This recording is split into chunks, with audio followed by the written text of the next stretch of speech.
자, 창세기 50장 말씀을 제가 이렇게 묵상을 하면서요, 우리 이게 한 가지 딱 떠오르는 그런 이미지가 있었는데, 그게 바로 우리가 지난날 지금까지 외쳤던 우리 도피성 교회의 모습이 창세기 50장을 통하여 저는 이렇게 발견하고 보여지게 되더라고요.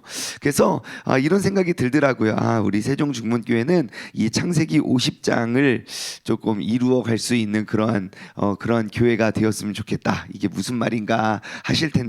우리가 한번 중요한 핵심들을, 몇 가지 지혜를 우리가 오늘 본문 말씀을 통해서 얻어가길 소망합니다. 오늘은 창세기 50장의 15절부터 읽었는데요, 14절까지는 어떠한 내용이었냐면, 그 아버지 이삭이 아니죠, 야곱, 이스라엘이 이제 죽습니다. 죽고 이제 장례를 치르는 모습인데요, 잠깐 살펴보면요, 그 50장 3절 말씀 보면, 자, 40일이 걸렸대요. 뭘 하냐면 아버지 몸을 향으로 처리하는, 그 향 처리하는데 40일이 걸렸어요. 그리고 3절 보면 40일이 걸렸으니 향으로 처리하는 데는 이 날수가 걸림이요, 애굽 사람들은 70일 동안 그를 위하여 곡하였더라 그래요. 자, 애굽 사람들이 요셉도 아니고 요셉의 아버지를 위해서 곡한 기간이 며칠이라고요? 70일이라고요. 그래서 우리 아들 어제 큐티 시켰더니 질문이 왜 70일이나 곡을 했을까라는 거예요. 예, 나는 부모님이 죽으면 며칠 울까 막 이런 이야기를 하고 있어요. 예, 그런데 왜 70일이나 걸렸을까요? 사람들이 죽을 때마다 70일씩 곡하기 시작하면 뭐 누가 곡하지 않을 날이 365일 중에 누가 있었겠습니까? 이 70이라는 기간은요, 그 가장 귀한 왕족의 왕궁의 왕족들 중에 가장 높은 직책에 있는 사람들이 죽었을 때 그 나라장으로 하는 거예요. 여러분, 애굽의 왕 바로가 죽었을 때 며칠 곡한 줄 아십니까? 72일이요. 그러니까 요셉이 어떠한 인생을 살았는지 아시겠죠? 아버지 그 야곱은 뭐 한 거 별로 없습니다.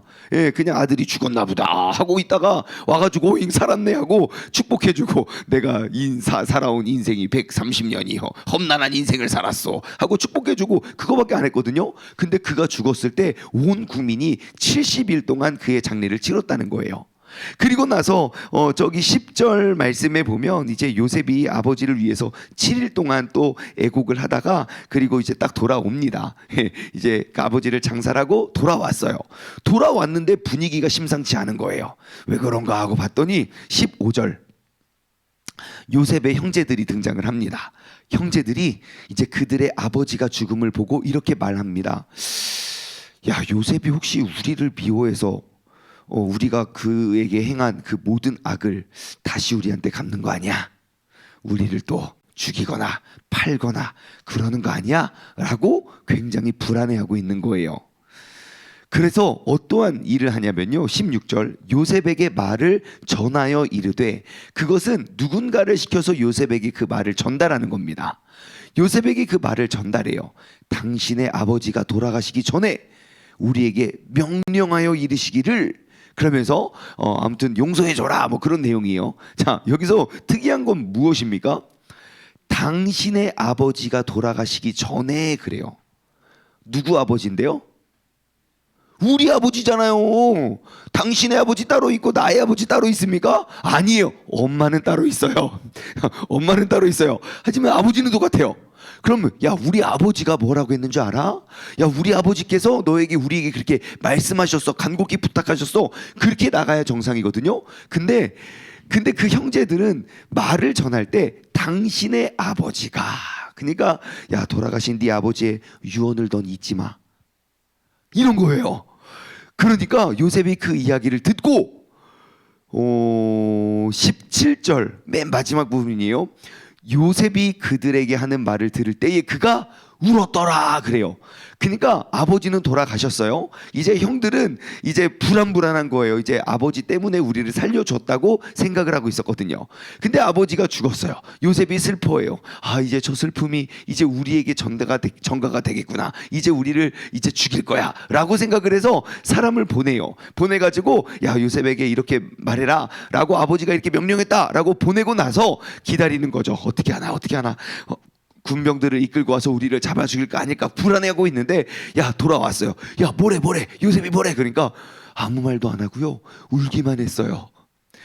더 불안한 거예요. 아, 어떡하나, 우리를 죽이기로 작정을 했구나 라고 생각해서 18절, 그의 형들이 또 어떻게 합니까? 친히 와서, 16절엔 뭐라고 했는데요, 말을 전해야 했는데 요셉이 울었다는 이야기를 듣고 이번에는 친히 와서 어떻게 합니까? 요셉 앞에 엎드려서 이르되 우리는 당신의 종들이니이다 그래요. 제가 이 장면을 보면서 어떠한 생각이 들었냐면요, 요셉의 형들은요, 아버지 죽음에 대한 슬픔보다 자신들이 겪을 죽음을 더욱더 두려워하고 있다는 거예요.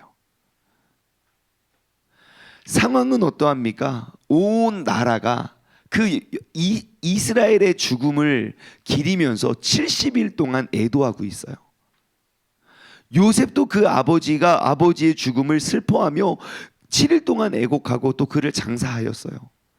근데 형들은 그 장례 기간 동안 뭐 고민하고 있었습니까? 나 죽을 것만 고민하고 있어요. 내 아버지의 돌아가심에 슬픔을 함께하지 못하고 이제 내가 죽을 텐데 나의 죽음을 두려워하고 있다는 거예요. 제가 이것을 통해서 무엇을 보냐면, 여러분, 내 안에 있는 죄는요, 아버지를 잃은 슬픔도 느끼지 못하게 만듭니다. 내 안에 담겨 있는 그 죄성은요, 다른 어떠한 상황과 어떠한 일들도 내가 그것을 즐기거나 내가 거기에 동참하지 못하게 만들어냅니다. 그래서 우리 교회에서 줄창 외치는 것이 무엇입니까? 나의 죄를 보고 죄가 발견되는 족족 고백하라고요. 죄는 고백할 때 비로소 힘을 잃어버린다고요. 이 이야기가 왜 이렇게 안타까운지 아십니까? 여러분, 요셉이 그 말을 듣고 울었어요. 왜 울었을까요? 요셉은 형들의 그 이야기를 듣고 왜 요셉은 아무 말도 못하고 울기만 했을까요? 생각해 보세요, 여러분. 지금 그 형들이 애굽에게 이주한 지 몇 년 됐는지 아십니까? 몇 년 됐어요? 이삭의 나이를 통해 알 수 있잖아요. 이삭이 몇 살 때 왔죠? 130세에 왔어요. 지금 몇 살 때 죽죠? 147이요. 지금 애굽으로 이주한 지 17년이 지났어요. 근데 형들은, 요셉은 17년 전에 형들을 용서해 줬어요. 형들이 이미 엎드림을 보고 그들을 용서하였기 때문에 그 모든 가족 70명을 다 데리고 왔다고요. 근데 형들이 하는 말을 들어보니 어떠한 생각이 들었겠습니까? 지난 17년 동안 단 하루도 발 뻗고 잠을 잘 수가 없었던 거예요. 왜요? 내 안에 그 죄가 아직도 나를 괴롭히고 있는 거예요. 여러분, 한번 생각해 보십시오. 내가 해결하지 못하고 풀지 못한 죄가 있다면 그것은 17년이 지나도 나를 괴롭히고 있을 거예요. 항상 옛말에 그런 말이 있어요. 어디서부터 시작된 말인지 몰라도 맞은 놈은 발 뻗고 자도 때린 놈은 발 뻗고 못 잔다는 말이 있어요. 그러니까 형들이 지었던 그 죄로부터 형들은 아직도 여전히 자유롭지 못해 여태까지 그 죄에 매여 있는 그 모습을 보고 요셉은 그 이야기를 듣고 슬피 울게 되는 것이죠. 여러분, 우리 교회가 죄의 고백을 계속 강조하고 이야기하는 이유가 여기에 있습니다. 내 안에 있는 죄는요, 나를 죽여요. 내 안에 있는 죄 때문에 남이 괴롭지 않습니다. 남을 괴롭게 한다면 그 괴로움보다 내가 괴로운 게 훨씬 커요. 그래서 죄는 발견하는 대로 죄는 고백하여야 되는 것입니다. 여러분, 내 죄가 보이지 않잖아요. 그러면 내 믿음의 성장이 거기서 멈추어진 거예요. 왜 그런지 아십니까? 내가 주님과 가까이 나아가면 나아갈수록 그 작아 보였던 죄가 점점점 커 보이거든요. 우리가 왜 하나님과 친밀함을 외치고 있는지 아십니까? 주님과 친밀하면 친밀해질수록 내가 빛 가운데 나아가면 내 안에 있는 그 작은 어두움이 점점점 커 보이기 때문입니다. 그래서 주님과 가까워지고, 즉 우리가 믿음이 좋다고 말하는 사람은 거룩해질 수밖에 없는 거예요. 주님과 가까워지면 가까워질수록 내 죄가 보여지기 때문에요. 아주 작은 죄도 굉장히 크게 느껴집니다. 여러분, 그러므로 우리가 주님과 가까워지면 가까워질수록 우리가 내 삶을 내 안에 있는 남들이 느끼지 못하고 보지 못했던 그 작은 죄까지도 우리가 고백함으로 우리가 그 죄로부터 자유함을 누릴 수 있는 믿음의 사람 되기를 주님의 이름으로 간절히 소망합니다. 오늘 하루를 살면서도 여러분, 오늘도 나의 죄를 발견하고 그리고 나의 죄를 고백함으로 주님께 더욱더 가까이 나아가시기를 바랍니다. 그러면 죄 고백이 무엇입니까? 오늘 본문 말씀에 형들이 나의 죄를 발견하고 어떻게 합니까? 18절이에요. 형들이 또 친히 와서, 그러니까 내 안에 죄가 아직 해결되지 못했을 때 형들이 어떻게 합니까? 친히 와서 요셉 앞에 어떻게 해요? 엎드려서 이르되, 그래요. 첫 번째 엎드림이고 두 번째는 고백함입니다. 여러분, 죄는요, 내가 이렇게 서서 야, 내가 진짜 야, 지난 너를 이렇게 팔아서 미안하다. 야, 내가 형으로서 내가 이렇게 말하는데 야, 진짜 너한테 미안하다. 여러분, 죽었습니다. 죽어. 나의 신분과 직책과 위치와 그런 것들을 따지면 여러분, 내 죄가 보이지 않은 거예요. 내 죄가 보이면, 그 죄가 크게 보이면 다른 어떠한 것들은 중요하지 않습니다. 나의 죄 사함, 내가 죄로부터 자유함, 그것이 가장 중요하지, 거기 앞에 무슨 체면이나 경력이나 이력이나 뭐 이런 거는 하나도 보이지 않습니다. 그냥 그 앞에 엎드리는 거예요. 그 앞에 엎드림으로 나아가 내가 죄인입니다, 나의 죄를 고백하는 것이죠. 저는 말씀을 묵상하면서 저의 이야기, 그러니까 제가 이제 제 평생에 있었던 가장 컸던 죄 고백의 날이 또 다시 기억이 나더라고요. 전도사라는 직책을 가지고 있고 항상 평생을 좋은 이미지, 좋은 사람들, 남들 앞에서 훌륭한 목사님의 아들 이미지를 가지고 있었던 제 체면과 그 모든 것들을 가지고 있었는데 제가 지었던 그 죄가 너무너무 크게 보이는 거예요. 모르겠어요. 저는 그때 무슨 도피성인이 뭐니 당연히 몰랐고 이러한 목회를 할지도 몰랐고 이러한 꿈을 꾸지도 못했었던 때인데, 어쩌면 하나님은 진짜 제가 20 몇 살 때부터 이런 도피성 교회와 그 사명을 저에게 계획하셨던 것 같아요. 그래서 피하지 않았습니다. 나의 죄를 딱 발견한 날, 그냥 그날 시간이 지나면 또 무뎌질 것 같아서 나의 죄가 보이는 그날 그 사람을 찾아가서 제가 엎드림으로 구합니다. 내가 당신에게 이러한 죄를 줬습니다. 그리고 하나님께서는 너무너무 신실하신 하나님께서는 그 죄값을 치르게 하셨어요. 그런 식으로 용서를 하시더라고요. 예, 그냥 이렇게 넘어가도 되지 아니하시고, 너는 좀 맞아야 돼. 그래서 저를 이렇게 치신 것 같아요. 그런데 저는 제가 저의 죄를 고백하고 그 앞에 엎드린 그날을 지금 몇 년이 지났습니까? 벌써 거의 한 20년 정도, 20년은 아니지만 15년은 지난 것 같은데 아직도 그날 그 시가 생생해요. 제가 그 죄 고백한 그 시간에 여러분, 그 죄의 고백은 무엇이냐면 바로 엎드림입니다. 내가 죄가 발견되고 그 죄가 보여지면 내 안에 있는 죄 그냥 그거 대충 묻어가도 되지 않아요. 계속해서 그 어떠한 특정한 시간과 상황이 되면 그 죄가 계속 나를 끄집어낼 거예요. 아버지가 이렇게 돌아가신 그 슬픔의 애도조차 그냥 내가 죽을까 불안하게 만드는 게 내 안에 있는 내 죄입니다. 상대가 나를 용서할 수도 있고 용서하지 못할 수도 있어요. 하지만 중요한 건 무엇이냐면 나의 죄 고백이 나를 자유케 합니다.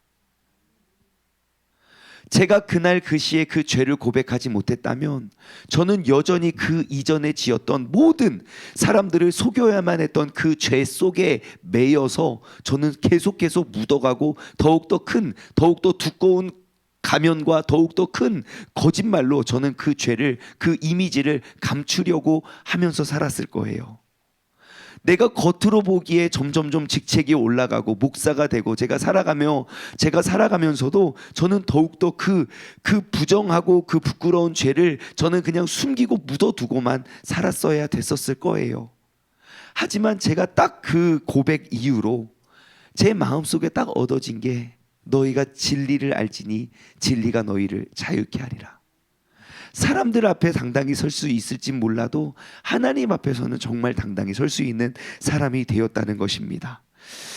여기서 한 가지 더 말씀드리면요, 여러분, 내가 죄에 오히려 반대로 내가 용서를 받았음에도 불구하고 죄에 매여 살지 않으셔도 됩니다. 요셉이 눈물을 흘렸던 이유가 무엇입니까?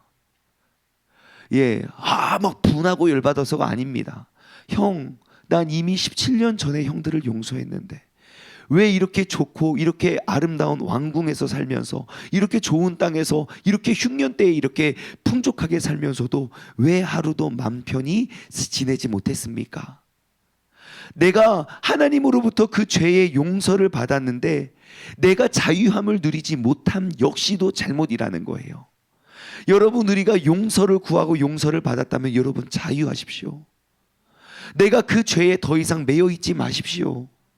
우리가 자유함을 얻어서 하나님 앞에 기쁨으로 나아가는 것, 그것이 주님께서 나를 용서해 주신 이유입니다. 하나님께서 야, 너 옛날에 그 죄 졌지? 내가 다 기억하고 있어. 하나 둘 셋 넷. 너 이거 다 기억하고 있어. 그래서 내가 조금 너 아직도 기억하고 있어. 하나님 절대 그러신 분 아니에요. 왜 우리를 죄로부터 용서해 주십니까? 우리에게 자유하기 위해서 용서해 주시는 분이에요.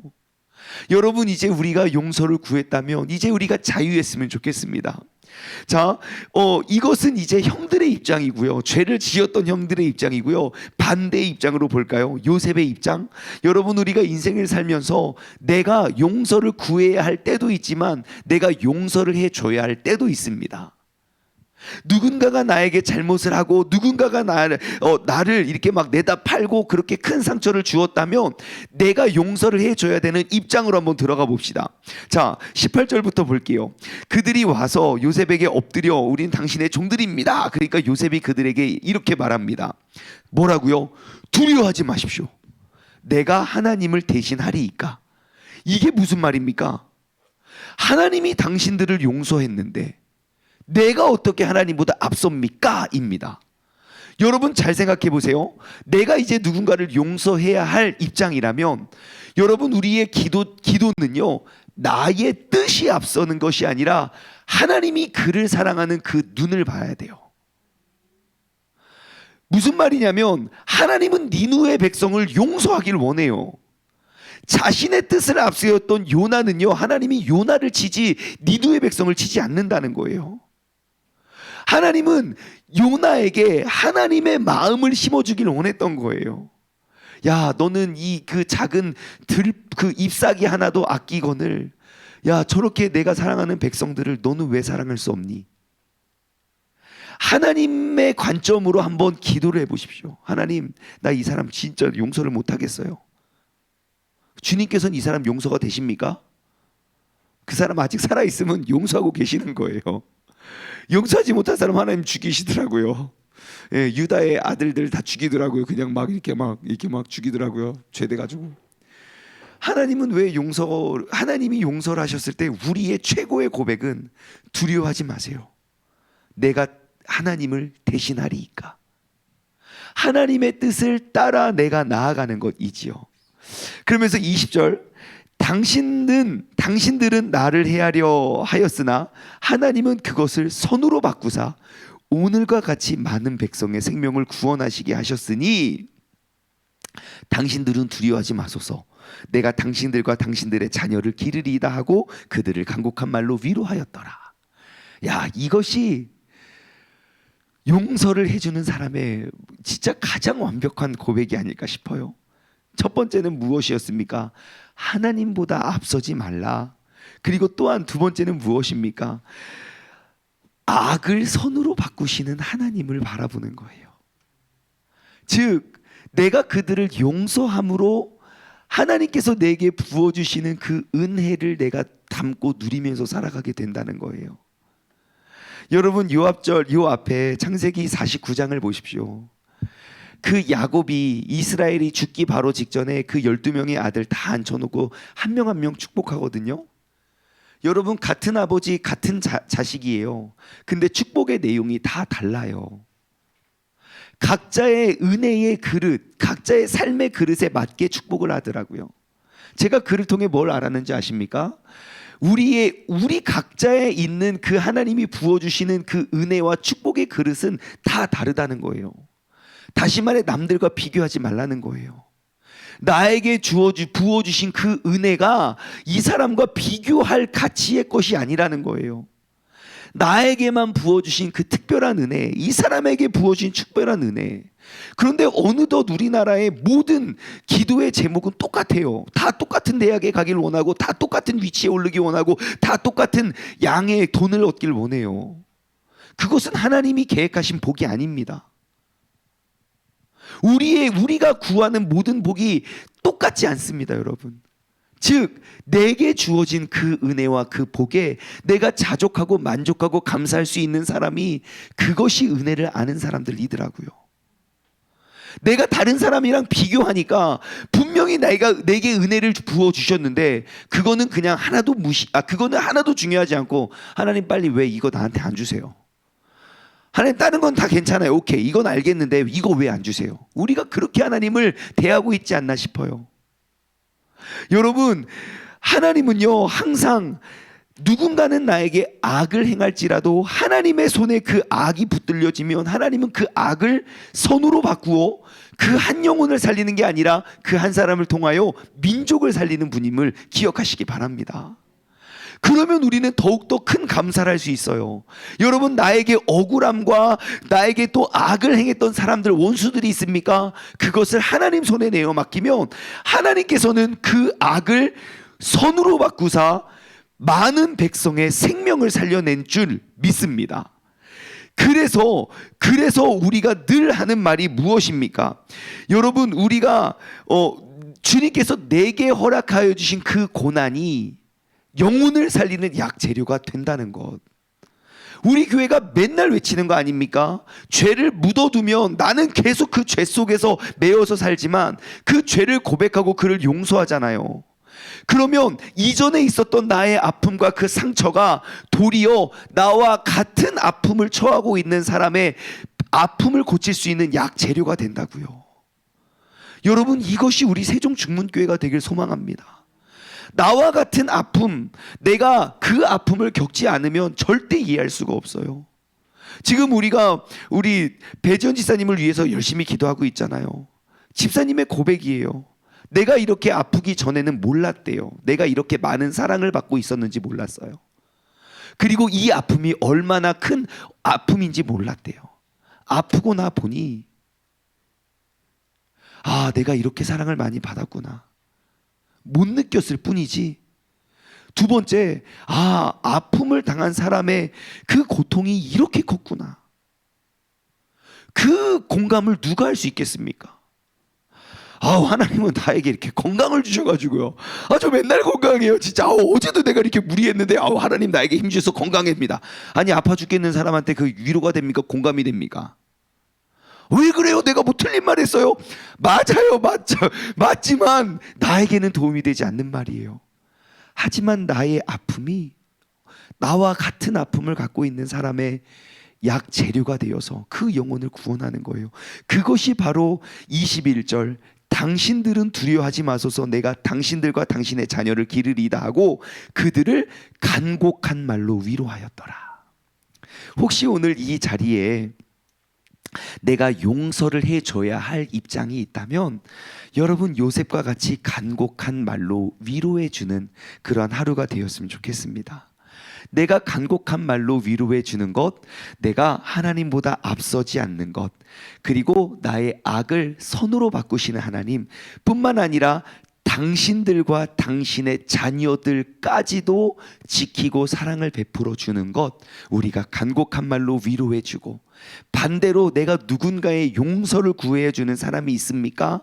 내가 그 죄를 엎드림으로 고백하여 하나님께서 정말 온전히 회복해 주셨던 모든 아픔과 상처를 치유하여 정말 자유와 기쁨을 허락해 주셨던 그 요셉의 가족의 기쁨이 오늘 우리의 삶의 기쁨으로 이어지기를 주님의 이름으로 간절히 소망합니다. 기도하겠습니다. 하나님 아버지 감사합니다.